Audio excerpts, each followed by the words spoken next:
Good evening all, and welcome. Before the video begins, I'd like to give a shout out to my Popbase.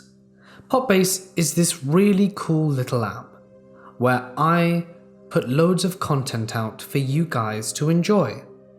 You get to interact with a virtual mini-me. This is Mort, say hello.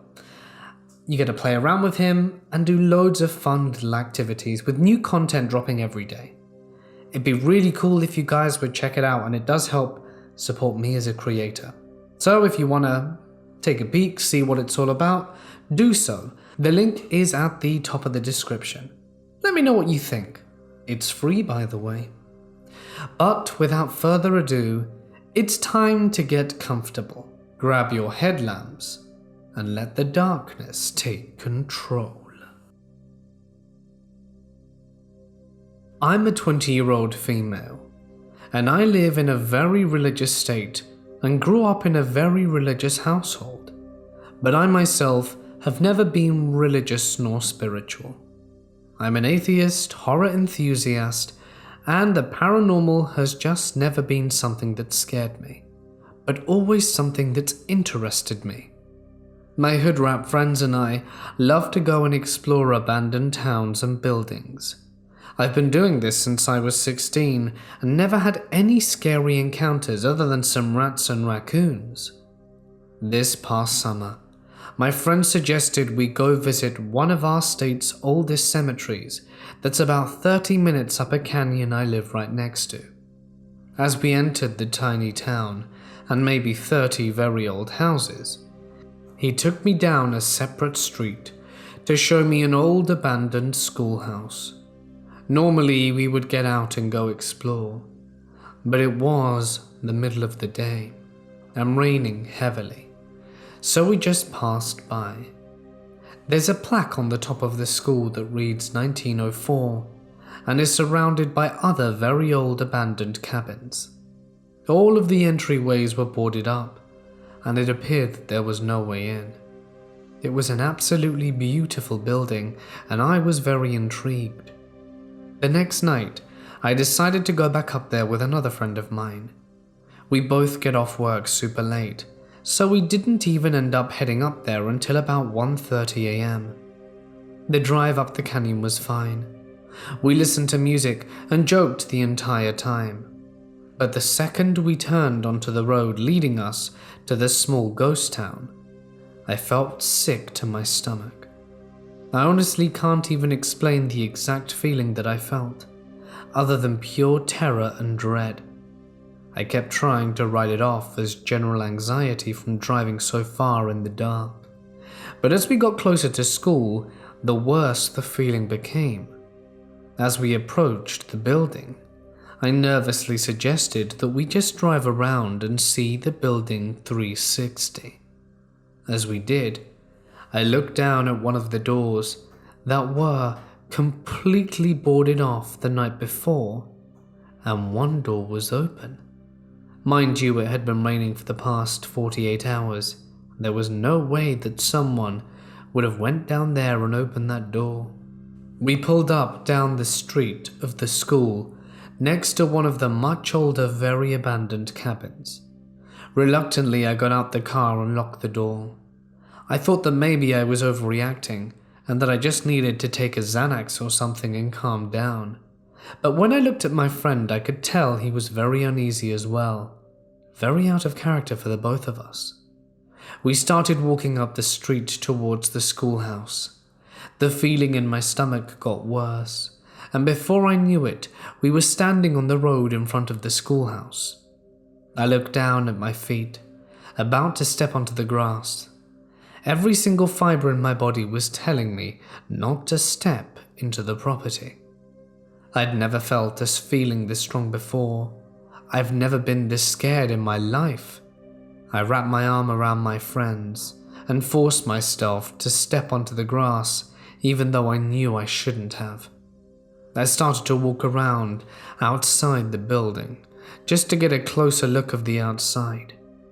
We're about 15 steps in when we come around the side of the building to a ton of trees. We kept walking. Before I could even open my mouth to express how fearful I was, my eyes welled up with tears, and at the same time, we both stopped walking. Neither of us could physically take another step, no matter how hard either of us tried. We both looked at each other, and without saying a single word, bolted back to my car. The ride home, we both came out clean and told each other how scared we were. My friend got really quiet and said, "I don't believe in the paranormal, but when we first drove around the school, I looked up and saw this girl staring at me from one of the windows." The scary thing is about how this isn't just the fact that he saw this.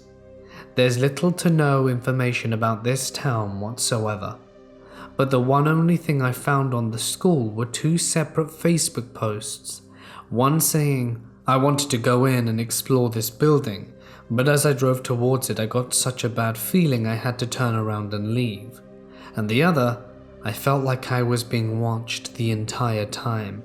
I lived across the street. One day I opened my window to find a little girl staring at me from one of the windows in the school." The rest of the night, I was too scared to sleep. I ended up calling my friend back over, and we just sat on the couch in my living room and watched Disney films to make us feel better. But in the days passing, I couldn't help but feel like I wasn't alone. I kept having super strange and vivid dreams. I didn't feel comfortable sleeping in my room anymore. Fast forward 2 weeks. That weekend was my friend's birthday, so we'd been drinking for the past 2 days at an Airbnb. My liver loves me, and I know it. One of my friends and I went back to my house to grab a few things, and I had a shower while we were there. He was super tired, and still a little intoxicated, and I told him he could lay down on the couch in my room and take a nap while I showered. After I had showered, I got dressed and walked back into my room, and I'll never forget this. My friend, mind you, was half drunk and half asleep, looks up at me and says, "Who's the guy in your closet?" It didn't really register to me at first, so I laughed and replied, "There's no one in my closet." He looks at me very seriously and says, "No, there's a man standing in your closet." He then woke up fully and explained that he was having a strange dream, but then it clicked. I felt the overwhelming sense of dread flow over me again. I had brought something back with me. I ended up begging my mother to have a priest come bless our home, again very out of character for me, and after the blessing I immediately felt comfortable and happy in my home again. But I think that's more of a mental thing for me, just being raised in a strict religious household, because I'm still definitely not religious. I still don't know what to make of this experience. I don't know what I believe anymore, but I'm convinced that there was something watching over me that night when I went to the schoolhouse, because I had a feeling that if I'd actually have gone in, it would have gotten a lot worse. This story takes place when I was a boy, very young, with a thirsty desire to travel. My friends and I had banded together all our money to go on a trip through Africa. It was an enlightening experience, and on one of our experiences, we were taking a tour through an abandoned mine town. We were allowed to roam around this town for a little while, and as we were going our separate ways, the tour guide gave us very specific instructions to stay within the ring. There was an area where we were not permitted to go, and we all agreed that we wouldn't go there. However, I was absent-mindedly throwing my hat into the air, and my hat was blown by the wind into the area we're not supposed to go in. So, me knowing I wouldn't be in the area for very long, did I scoot past and make my way there to collect my hat. Once I'd already passed this barrier, did I feel confident that I could at least have a peek. There was a small hut where my hat had landed, and I thought for the sake of curiosity that I might as well look inside. I grabbed my hat, put it on my head, and looked into this small structure. There were still decaying beds on the floor made from straw, and other random assortments of garbage. Nothing worth talking about. I turn around and make my way back across the line. Later that day, my tour guide is finishing up as we are arriving back at the hotel, when one of the women of the tour asks why we weren't allowed to go to that part of the town. He says that there is a curse laid on that town, apparently, and that bad energy and spirits follow those who have stood on the cursed ground, and that even if we don't believe it, it is mostly for our safety. He says this in a jolly tone, one to signify that he doesn't believe it either, and that we should take it with a grain of salt. Most of the tour bus laughs, and the tour ends shortly after. When we arrive back to the hotel, I instantly go to bed, forgetting all about the land I stood on that was allegedly cursed. But during the middle of the night, I hear something, footsteps and talking, coming up to the side of my bed, talking in a language I don't understand, and when I open my eyes, there's nothing there. I try going back to sleep, and a few hours later, the talking continues. Is there someone in the room? I turn around, facing the direction where the noise is coming from, and open my eyelids extremely slowly and purposefully. And standing there is a man, or at least a shadow of a man, made entirely of dark mass. I can't conceal my dread. My eyes open wide, and I scream loudly. The shadow, the thing, looks down upon me, and then vanishes. I knew at that moment that I had messed up, and that I should never have stood on the cursed ground. When we go back to the tour guide for the final leg of our tour, do I tell him what I had done, but don't make it sound as bad as what I actually did. And he told me not to worry, and that we would be fine. However, the shadow man kept appearing for me every night for the rest of my time in that country. It took about a week, but after a while I finally stopped seeing him. I was very scared that I would be cursed for life, which is something I couldn't deal with. A word of caution to you all. If you are told to not step on cursed ground, don't.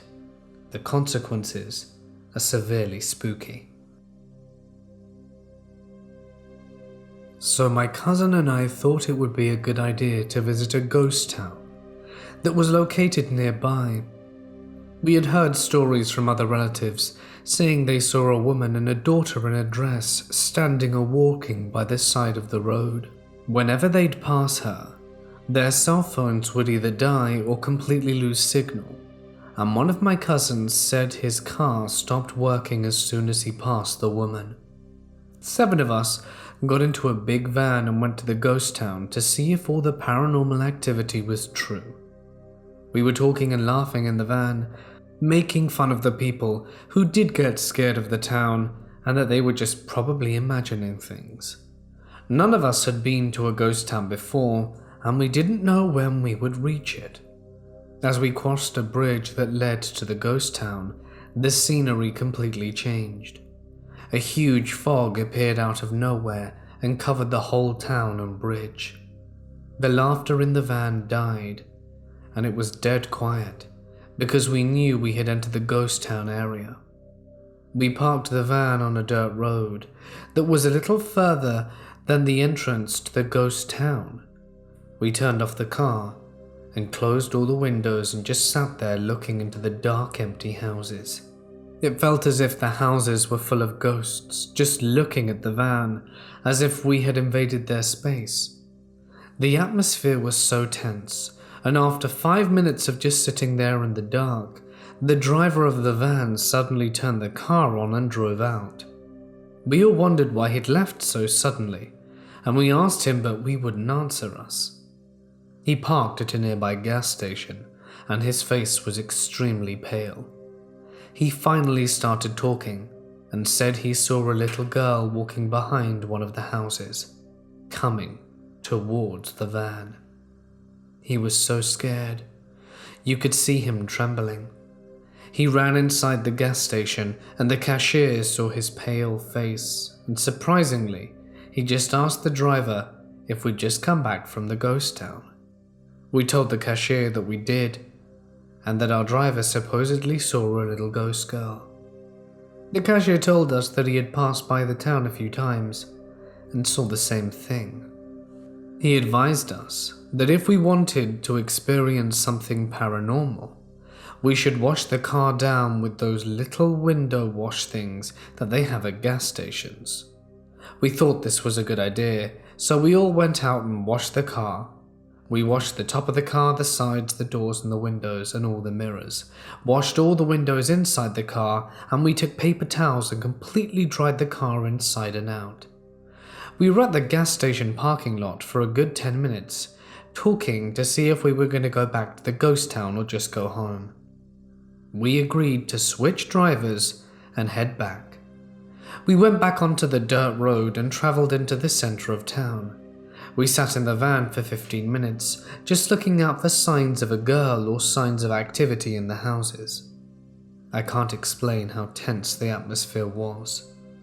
7 of us, all aged 17 plus, in a van, and we had to hold hands. It was weird, but everyone was so scared we couldn't help it. After 20 minutes in the centre of the town, I had begun to see a figure in the distance. It seemed like the little girl everyone was talking about, but something was odd. It didn't look like the girl was walking. She was making these odd movements as if she was limping. I told everyone to look into the distance, and everyone said they saw her also. We watched, and after 3 to 5 seconds, the figure looked as if she were getting up. We realized she was crawling and had begun to stand up. Right when she stood up, the figure disappeared into the blackness, and a loud bang hit the driver's side. The gravel beneath the van made sounds as if someone was crawling under the car, and 3 very distinct thumping noises came from under the car. The thumping was directly below my feet, and I could feel something hitting the car. Something also stepped onto the back bumper of the van, and a small thump could be heard hitting the back window. I made the decision that we should leave immediately, and so we did. We got to the gas station, everyone got out of the car, and we all saw it. On the driver's side mirror was a large fresh handprint. We were all freaked out. I made my way to the back of the car, and there was a little footprint on the back bumper, along with a set of handprints and fingerprints on the back window. But they just wouldn't come off the car. We sat at the gas station for 30 minutes after that, just freaking out, and the prints wouldn't dry. When you touched the prints, they wouldn't feel wet, but they'd look as if they were. Everyone was scared to go back in the van, but we eventually did, and we made sure not to drive the van directly to someone's house, because in our culture, something could have clung onto the van and tried to follow us home. So we went to a nearby Walmart. We stayed in the store for 45 minutes, came out, the prints were still there. So we had to call someone to get us and left the van in the parking lot until the next day. The prints eventually disappeared, and we took the van back to my cousin's house. We are never going to a ghost town again. This happened around 14 years ago. I was around 8 at the time, and at a family cookout in a haunted ghost town called Pinckneyville in South Carolina. Now I know what you're thinking. Why the hell am I at a cookout in a ghost town? Well, a family friend owns the land that surrounds it and still does. I'm not sure what the event was for, but back then we were always barbecuing and riding ATVs through the trails of rural upstate South Carolina. It is just what we did. Now, I had always heard stories about this place from my mother and father, but always brushed them off as bull or campfire tales. There's also rumors of the area being inhabited by devil worshippers, but I'm unsure if that's true or not. I just didn't really believe this place was truly haunted. Until me and my cousin were riding our ATVs down one of the many trails. Just me, him, and no one else. We're both really young. It's broad daylight, and we're riding down and both need to take a whiz. So we stop, cut off our rides, and do what we need to do. Now, I can't speak for my cousin, but I felt really weird. Like something just didn't seem right. Everything seemed dead. There was no wind, no birds chirping, nothing. So after we relieved ourselves, we turned around and noticed a dilapidated building. Why we didn't notice this before, I don't know. Regardless, we were curious, but we knew enough history of the area to not go messing around in old buildings. So we looked around and quickly noticed old tombstones that could easily have been mistaken for large rocks. They were very old and weathered. We had just taken a leak on an old haunted graveyard. We looked at each other at the exact same time, and I could see the "oh shit" look in his eye before he even said it. We quickly jumped back on our ATVs and desperately tried to start the engines to no avail. I turned the key, pushed the start button, and nothing. It was almost as if the battery was dead, and my cousin's ATV again was the same. For about 10 seconds, we just tried to get our vehicles to start. And luckily, just when we thought we were screwed, at the same time, both our engines fired up and we proceeded to get out of there as quick as possible. When we got back to the rest of our families, we didn't mention it to anyone. I really don't know why, but I was just happy to be within the safety of my dad. We didn't ride the ATVs for the rest of the day, and I haven't been to Pinckneyville since. This happened to my mum, sister, and me many years ago. I was around 8, and I'm 37 now. My sister is 5 years younger. Back then, we lived in a city in the UK, in a not so nice part of town. Don't get me wrong, this wasn't the ghetto or the Wild West, but there were much nicer places to live. My dad was self-employed and owned a small factory in the outskirts of the city centre, about 5 miles from our home. His factory was surrounded by wasteland, mostly derelict homes and dilapidated buildings. This was all he and his business partner could afford at the time, you see. The area was grey, dirty, covered in graffiti. Hell, not even the city homeless would take refuge in the decaying buildings after dark. One day, my dad called my mum at home. He needed her to come to the factory to help him finish a job. Back then, they only had one car, so it meant us getting on the bus. I didn't mind. My 8-year-old self was full of adventure and loved the idea of riding the bus to Big Town. The bus ride was uneventful, and we braved the city traffic, eventually arriving at our stop. As described earlier, it's not the type of place people go unless they have a specific reason to go there, so it wasn't surprising we were the only ones to get off at that particular stop. We started in the direction of my dad's factory, which was just under a mile from the bus stop. My sister was asleep on her pushchair, and I was jabbering away as only an 8-year-old can, when I suddenly became aware my mum was preoccupied. I looked at her, but she told us to keep walking in a hushed voice. I noticed she kept glancing over her shoulder.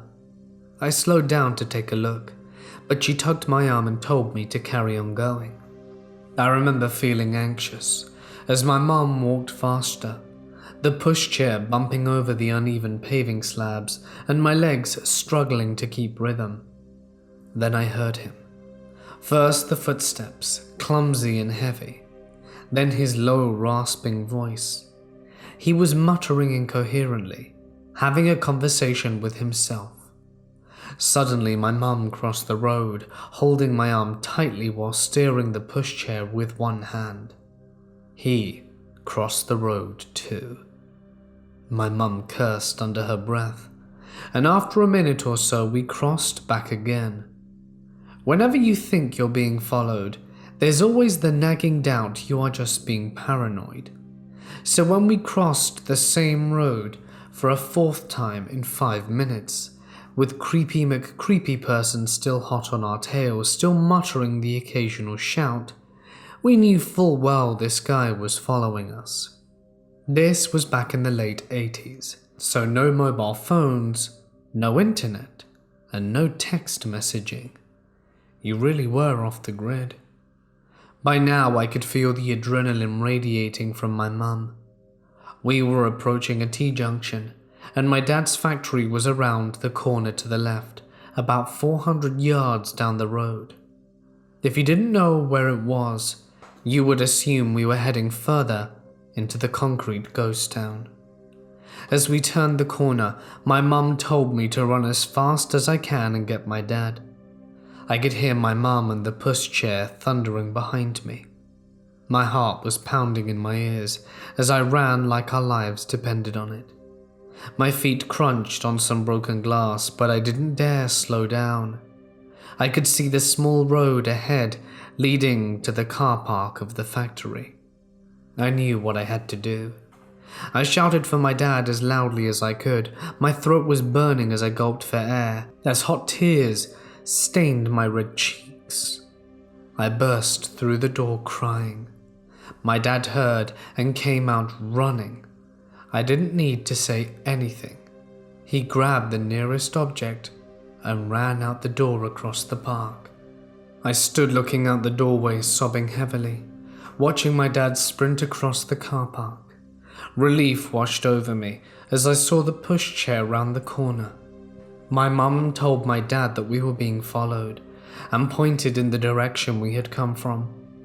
My dad took off, but came back 5 minutes later. The creep was nowhere to be seen. My dad said he'd probably run off when he heard me shouting. With all the old empty buildings and wasteland, it was just too easy to disappear. My dad wanted to take the car and drive around to see if he could find him, but my mum didn't want to be left alone, even inside the sanctuary of the factory, so he agreed to finish up the job and we could go home. My parents never reported this to the police. Living in a major city, you get all kinds of unsavory characters, and because he never physically harmed us, he didn't get the chance, mind you. They probably would have chalked up his behavior to being high or mentally ill. But either way, it scared the bejesus out of us, some creep following us around in the ghost town. The desert is a scary place for me now. It used to be a place filled with peace and serenity. But since living out there for almost 30 years, you see things. This occurrence took place in the high desert of California in the mid-90s. The whole town was once all military. There is a military plant there and a prison. The streets to this day consists of numbers and letters, for example, Avenue O and 178th Street. You always heard stories of people missing and underground tunnels. In fact, a friend of mine kept getting a draft coming in from his closet in his childhood home. After he grew up, he checked it out and found an opening to one of these such tunnels. He called me over to check it out, but after I got there and we went through the opening, I was too freaked out to go more than 10 feet in. When I turned around and told him, this might be how people disappear. You always saw things late at night off in the distance, far past the lights of the small town. Strange glowing lights that shot straight up, and things in the sky that you never spoke about. Life was pretty carefree back then.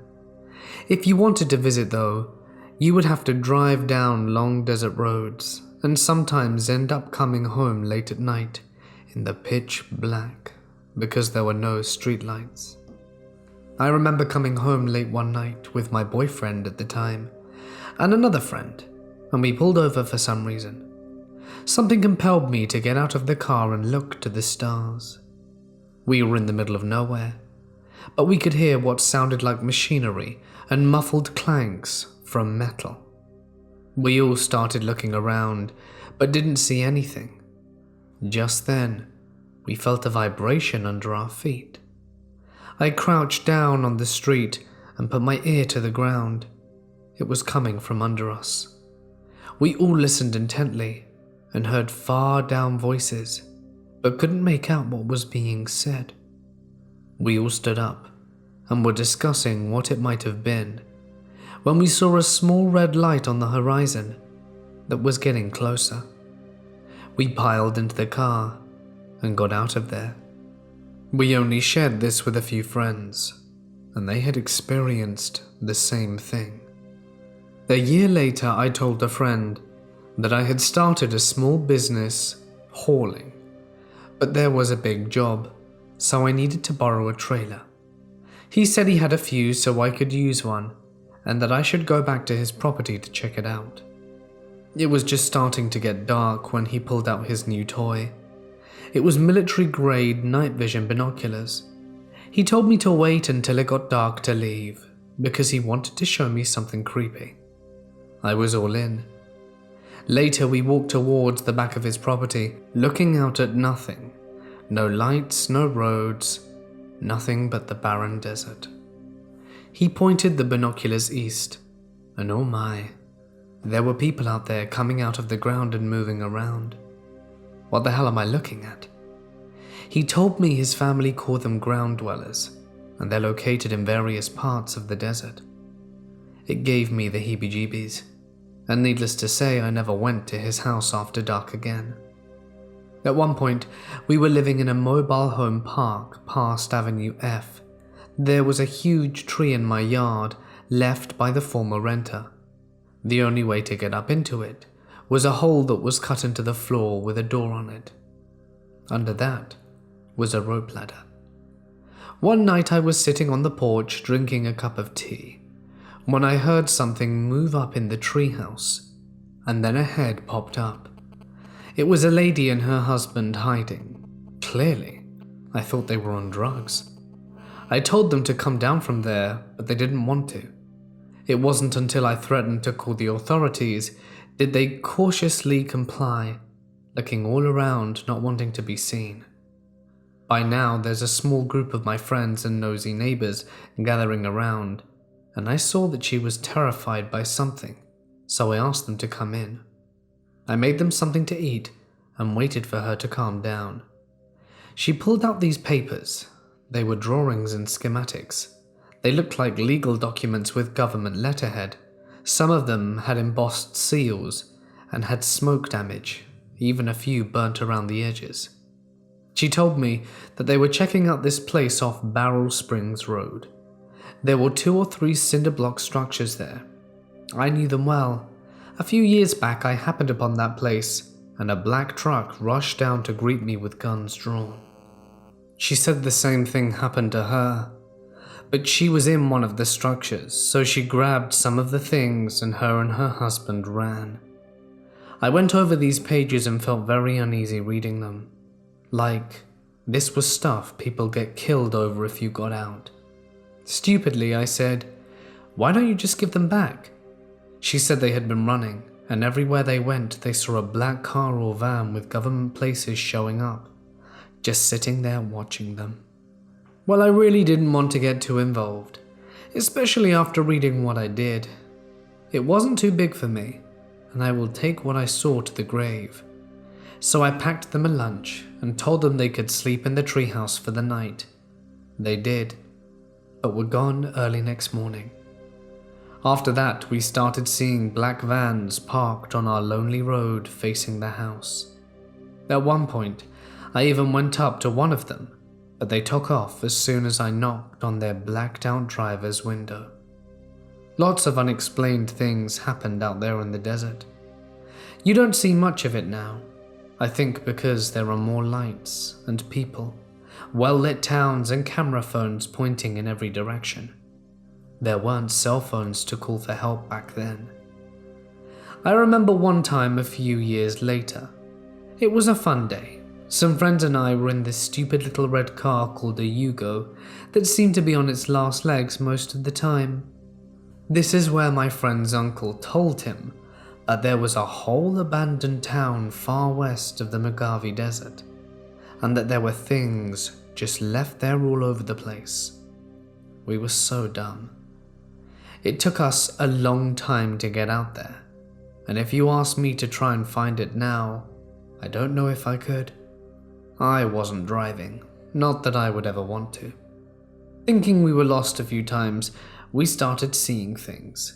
A carnival ticket booth on a trailer, broken tractors and furniture, little shacks here and there, and empty water bottles everywhere.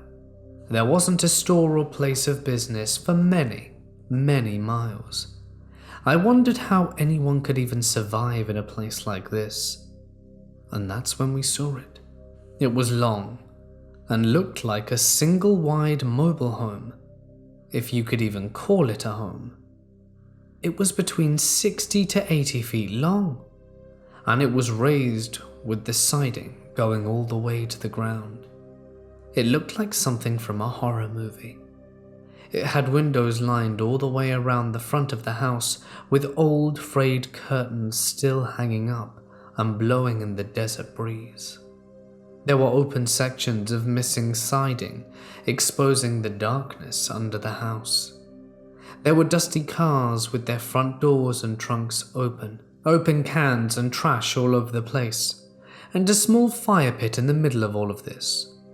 His girlfriend and I saw people that seemed to not be wearing any clothes, but their bodies weren't like ours.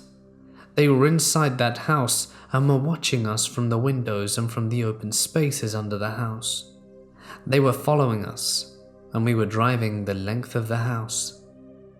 As we slowly drove past, they went from window to window and space under the house to space. They were almost inhuman. They had big eyes and pale skin, far too pale for the desert. He pulled up next to the fire pit, and despite our protests to go, he turned off the car, and his girlfriend began to cry out that we had to leave now. He didn't see what we saw. "Stop, babe, this stuff's cool," he said. Oh my gosh. I wanted to punch him in the face. We both kept looking at the people watching us while begging him to get back into the car. He picked up a long bone and was moving the soot around the fire pit. Hey, looks like someone cooked a dog. Just then he looked up at his girlfriend, leaned over to the driver's seat and grabbed his jacket and started to pull, and he finally saw what we were seeing and we said, "Oh shit." The thing under the house was swaying back and forth with his hands on both sides of the opening of the siding. He was staring at us almost with intent to lunge. He tried to start the car, but it failed. Thinking that this was the end, eaten in the desert, I started to beat on the back of his seat, screaming to start the car, and after 3 tries, we tore out of there in a cloud of dust. We pulled over far from that location and tried to compose ourselves. Never, ever would we return. I don't think ghost towns from this point on were a good idea. We didn't talk about what we saw after that. I think we were in disbelief that it even happened. There were so many things that occurred in the desert back in the day, too many to even come close to tell you. But I do believe that there are things we do not, and maybe will never, understand there. Also, just a tidbit of information. Rosamond way back in the day was a toxic dump site. That's why the houses were so cheap. You ask anyone now, and they won't know what you're talking about. Several years ago, my ex-partner and I visited his parents in North Yorkshire, England for a short break. We did lots of sightseeing and visiting while we were there. One of the days his parents asked if we would like them to take us out on a day to a place called Ravenscar. Them driving, knowing how much local knowledge his father had of the area, because before he retired he was high up in the local council, and we decided it would be a nice day out because it's always nice to go places where people have knowledge of the area and local history.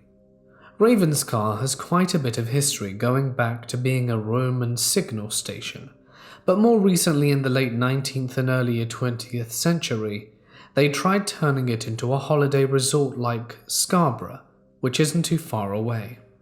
This fascinated us because it's one of Britain's ghost towns, because it was never finished and was abandoned.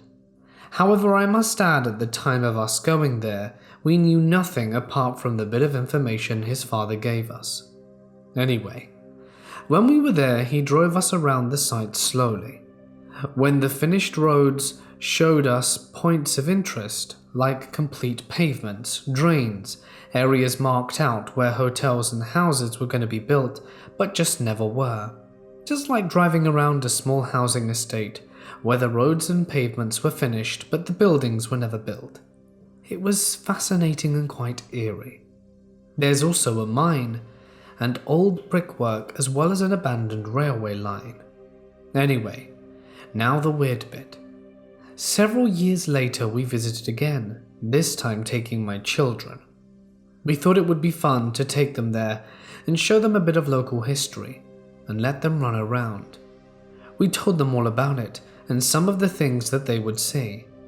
But just as we drove in, we thought we must have taken a wrong turn, because there was nothing there, just a big field. We drove a short distance to the information center to ask them where it was, because we couldn't remember. The woman looked at us like we were insane and said, "This is the right place." Extremely confused, we decided to walk back to the site to see if we could see what we did several years earlier. But it was nothing like it. There was just dirt tracks and no roads, no pavements, only remnants of where they had been. The odd drain, but nothing like what we'd seen. By now the children thought we'd gone mad, and honestly we couldn't give them answers. When we got back to his parents' house and told them about our experience, we only felt more insane, because they told us what we described didn't exist, and clearly had been something very different to what was there now, and also than what his parents were seeing when they drove us around that day. What happened? I'll never know. But it stayed with me, and I often think about it, because it was such a surreal experience. About 8 years ago, my family and I took a trip down to Tombstone, Arizona, one of the more famous ghost towns in that area of the US. I was quite a bit into the paranormal at the time, so naturally was more than excited to stop by the Haunted Birdcage Theatre. No, I didn't see anything at the time while taking the photos. However, about 5 minutes after taking that photo, my brother started freaking out about seeing a figure in the same area. It's neat that after looking through the photos we had something to back his experience up. My favorite thing about the photos is that this isn't just some random black blob. This is an actual female figure. Even with the image quality being what it is, you can still zoom in and make out a surprising amount of detail. A necklace is easily visible. You can also make out bare shoulders and where the dress starts. Details of the face are harder to make out, but I almost want to say it looks like she's wearing a bird mask. The other photos pretty much debunk most possibilities of this being camera trickery, especially when you look at the side-by-side comparison. But hey, if anyone can come up with a reasonable non-paranormal explanation for this photo, I'd love to hear it. Needless to say, I've been pretty convinced of the paranormal ever since. A couple of years back, me and a friend were doing a road trip. It was here where we discovered something rather unusual, a ghost town. I don't want to say exactly where it is for fear of sounding insane. Anyway, we approached the town with trepidation. Of course, we didn't realize it was abandoned at first. Roads unkept, grass growing everywhere along with weeds extremely high, houses completely torn apart. Doors had been ripped off the hinges, windows shattered, and a whole load of graffiti. As we drove around, it became increasingly more apparent that people no longer inhabited this area. Roots of trees were already taking back the road, and foliage was covering a large part of some of the houses. We drove around for a little bit, and after getting bored after about 5 minutes, we decided it was enough driving around and wanting to explore just a little bit. We left our vehicles and looked around. In the middle of the village, there was a bandstand with a square that, despite being abandoned, was still in pretty good shape. There was something about it that really drew me to it. So, as my friend went to look at one of the houses behind where we parked the car, I decided to go look at that instead. As my feet started walking across the grass, I approached the bandstand with trepidation. I climbed the 3 or 4 steps to be on the concrete of the structure and looked around and surveyed the area. That's when I noticed something very eerie. I looked up. There was a pentagram painted on the roof of the bandstand, and as I looked around, I saw a chicken carcass, or what I think was a chicken carcass, hanging from a rope by the top. It was severely decayed. It had obviously been there for a very long time.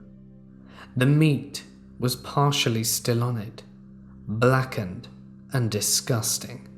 The funny thing is, I didn't smell anything, but the moment I saw it, I bolted and started running back to the vehicle. But my friend had locked the car and was still in one of the houses. I started screaming for him, and he told me to calm down and that it was probably just a prank. He convinced me that I was being ridiculous, and he carried on the exploration. I chose to sit by the car and wait, however. A few minutes later, do I hear my friend's voice from the house. He's screaming, taking 2 steps at a time, runs out the hole where the door was and unlocks the car and jumps into the driver's seat. I don't even need to ask. I'm looking at the house where he's running out of, and that's where I see a man, completely disheveled and insane looking, with a crazy look in his eye, wielding a blood-stained hatchet. We don't speak, we just drive. We stopped at a gas station and discussed what we saw before filling up our gas. However, our dialogue was extremely limited. You see the guy? Yeah. Do you think he strung up that chicken there? Yeah. Yeah, me too. That was about as much as we said about it. And when we looked at each other, there was an unspoken sort of agreement that we would never discuss this again. Why was a crazy man living in the middle of nowhere in a ghost town? I don't think I'll ever know, nor do I want to find out. My cousin told me this story a few years ago.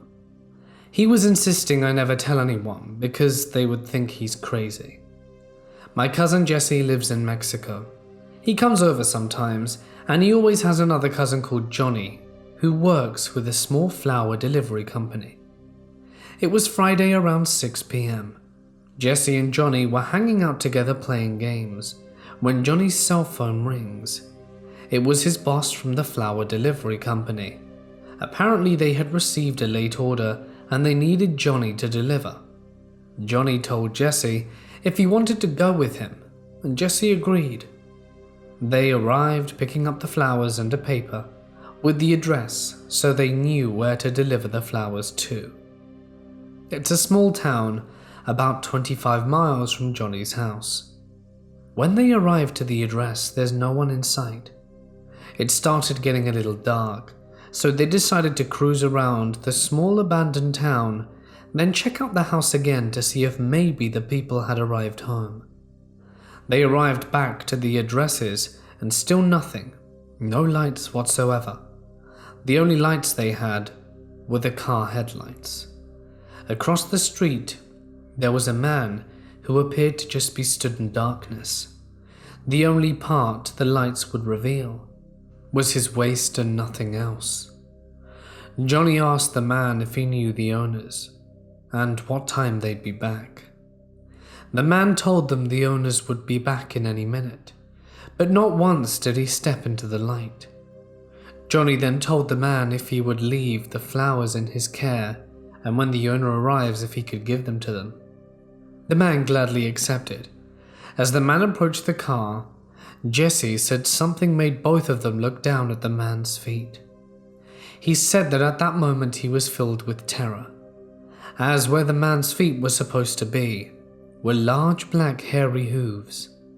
As the man reached out, they noticed the same with his hands. Jesse quickly told Johnny they needed to leave now. Johnny threw the flowers at the man. They got into the car and sped off. Jesse said as they got into the car, the man or thing was still talking about payment for the flowers, but they ignored him as they didn't want to be there a second longer. After that, they arrived at a gas station and brought some drinks and cigarettes as they needed to calm down from the scare they just had. They kept questioning each other on what they saw, but they couldn't believe it. Once they arrived back to the flower place, they told their boss they had been robbed, since the flowers were expensive and no one would believe what really happened. A few days later, Johnny went around asking about the place and people would say the town belonged to the devil himself. Today, Johnny doesn't work there anymore, and Jesse says he still has nightmares about the incident. I actually believe him, since my family has seen so many encounters with the paranormal. Hey guys, it's Mort here and thank you so much for listening. As I said at the start of the video, if you are interested in checking out my pop base, it's this really cool app. Content is being produced daily on there, and it's quite a bit of fun, if I do say so myself. So if you would like to check it out, feel free, it's quite good. Link at the top of the description, and yeah, just tell me what you think. Tell me in the description or the suggestion box within the app itself. It's a fun place. Anyway, if you liked today's video, don't forget to let me know. I've been meaning to do ghost towns for a while, and I'm hoping to do a part 2 of this, a second edition if you will. So if you have a story, ghost town or not, feel free to send it to me. Email and link to my Reddit page in the description in order for you to do so. Also, as always, a huge thank you to my incredible patrons who really help keep everything running. If you're interested in donating as little as $1 a month to help keep things running over here, as always, it is extremely appreciated, and you can check that info out in the description too. In any case, it's now time for me to sign off. Stay awesome. Merry Christmas Eve, if it is where you are, and I'll see you in the next one.